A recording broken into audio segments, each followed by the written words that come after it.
Bismillahirrahmanirrahim. Dear students, today is the 23rd of the June 21. Our subject is general science, but our topic is soil. मैंने कुछ definitions of के लिए मैंने एलिम्स पर डाली है. मुझे उम्मीद है कि आपने पढ़ी होगी वो. तो हमारा टॉपिक जो है आज सॉइल है. हम सॉइल के बारे में जानेंगे. सॉइल क्या चीज़ है आप तो जानते ही होंगे. जो ये मिट्टी है ऊपर वाली जो सतह है इसकी, यही तो सॉइल है.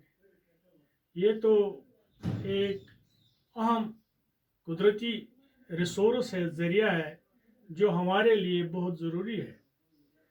क्या ज़रूरी है? जो लाइफ सस्टेन करता है, जिस पर ये ज़िंदगी है, जो ज़िंदगी का दारमदार भी बनती है, ये सॉइल यानी कि अर्थ. ये आप तो जानते ही हैं. जो प्लांट्स है, ट्रीज़ है, जो कुछ भी यहाँ, ये तो यही सॉइल होल्ड करती है. उनकी रूट्स फर्मली मजबूती से. और जो ये प्लांट्स है और जो ये ट्रीज़ है, ये न्यूरिशमेंट हासिल करती है, अपनी ग़िज़ा हासिल करते हैं इसी सॉइल से. तो हम इस तरह से कहेंगे, इसकी डेफिनेशन इस तरह है. Soil is the one of the most important natural resource.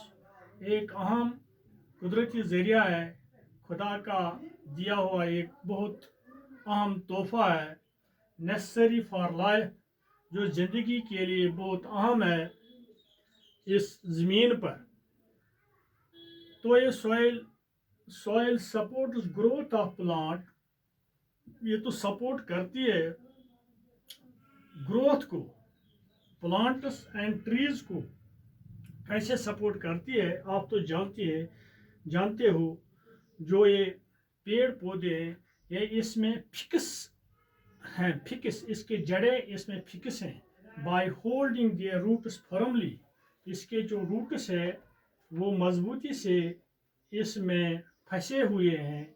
इसलिए जो ये सॉइल है ये सप्लाई करता है इस प्लांट्स को, इन ट्रीज़ को वाटर सप्लाई करती है, मिनरल्स भी सप्लाई करती है और न्यूट्रिएंट्स भी सप्लाई करती है. इस तरह से ये प्लांट्स और ट्रीज़ है, ये नूरिशमेंट अपने ग़िज़ायात इसी सॉइल से हासिल करते हैं. हम इसको और दूसरा भी एक और पहलू है. ये तो पहला पहलू है. इसके लिए और एक दूसरा पहलू भी हम देखेंगे. जो ये सॉइल है, it is also home for many organisms. Home, ये बहुत से ऑर्गेनिजम्स है, उनके लिए होम भी है. बहुत से ऑर्गेनिजम्स के लिए एक होम, एक घर भी है. सच एज माइक्रो ऑर्गेनिज्म है. कुछ माइक्रो ऑर्गेनिज्म है जो हम नहीं देख पाते हैं विद नेकेड पाई. उनके लिए भी लाइक बैक्टीरिया एंड फंजी. और दूसरी बात ये भी है, जो सॉयल बीटल्स है, सॉयल माइट्स है, रॉडेंट्स है, ants, earthworms, millipedes, centipedes, termites, rats, snakes. These are the organisms which is home for. The soil is the home for these organisms. जो ये मिट्टी है, जो ये ऊपर वाली सतह है, ये होम है, ये घर है इन ऑर्गेनिजम्स के लिए. और एक बात है, soil is essential for agriculture. और इसका तीसरा काम ये भी है, ये एग्रीकल्चर के लिए एक मुवाफिक माहौल पैदा करती है. Essential for agriculture which depends on complete on fertility of the soil. जो दारोमदार कितनी फर्टिलिटी है इस सॉइल में, कितनी जरखेज है ऊपर वाली सतह इस ज़मीन की, उसी पर दारोमदार है कि ये सपोर्ट करती है एग्रीकल्चर को. Agriculture provides us all our basic needs. ہاں جو ہم ایگریکلچر اس سوائل پر کرتے ہیں اس طرح سے ہمیں بہت سے جو بنیادی ضرورت ہے وہ ہمیں مہیا ہوتی ہے، کیونکہ بنیادی جو ذریعہ ہے جو ریسورس ہے نیچرل وہ تو سوائل ہے. مثال کے طور پر ہمیں کیا ملتا ہے؟ فوڈ ملتا ہے، اور بہت بڑھیا بات ہے شیلٹر بھی ملتی ہے، اینڈ کلوتھنگ اور کپڑے بھی ملتے ہیں.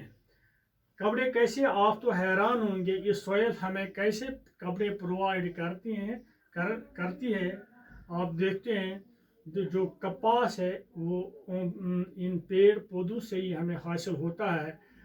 کپاس کے جو پودے ہیں انہی سے ہم حاصل کرتے ہیں، انہی سے ہم جو پھر یہ کیا جو کاٹن ہے کاٹن کلوتھس ہم تیار کرتے ہیں. The soil is an inseparable part of our life. جو سوئل ہے یہ تو الگ ہونے والا پارٹ ہماری زندگی کا نہیں ہے، ایک ہماری زندگی کا ایک حصہ ہے. اس کے بعد یہ تو this is about for the soil. Now we see how soil is formed and formation of soil کیسے ہوتی ہے. Soil formation is slow and stepwise process. یہ تو بہت سلو اور سٹیپ وائز آہستہ آہستہ سے یہ سوئل بنتی ہے. آپ تو جانتے ہوں گے ویدرنگ تو میں نے آپ کو ڈیفینیشن آپ نے لکھا یہ ویدرنگ کیا ہے. Weathering the process of break down of huge rocks. بڑے بڑے پتھر وہ چھوٹے چھوٹے پارٹیکلز میں ٹوٹ جاتے ہیں. تو small rock particle by the action of sun. کہیں پر یہ آفتاب کی روشنی سے، آفتاب کی گرمی سے، اور کہیں پر heat, wind, rain, flowing water, climatic condition is called weathering. اس کو ویدرنگ کہتے ہیں. ایک اہم رول اس سوئل بننے میں وہ تو ہے ویدرنگ ہے. Weathering of rocks is very slow process. تو بہت ایک آہستہ سے یہ کاروائی ہوتی ہے. It takes million years to break huge rock into fine particles to make soil. ایک بہت بڑیا راک چھوٹے چھوٹے پیسوں میں تیار ہونے میں بہت سے سال لگتے ہیں، ملین آف ایئرس، پھر اس کو سوئل بنتی ہے. This is about the soil. Now we will go through tomorrow انشاءاللہ کمپوزیشن آف سوئل. ہم کمپوزیشن آف سوئل کے بارے میں کل ہم پڑھیں گے. This is all for today. انشاءاللہ hope we will meet tomorrow. خدا حافظ.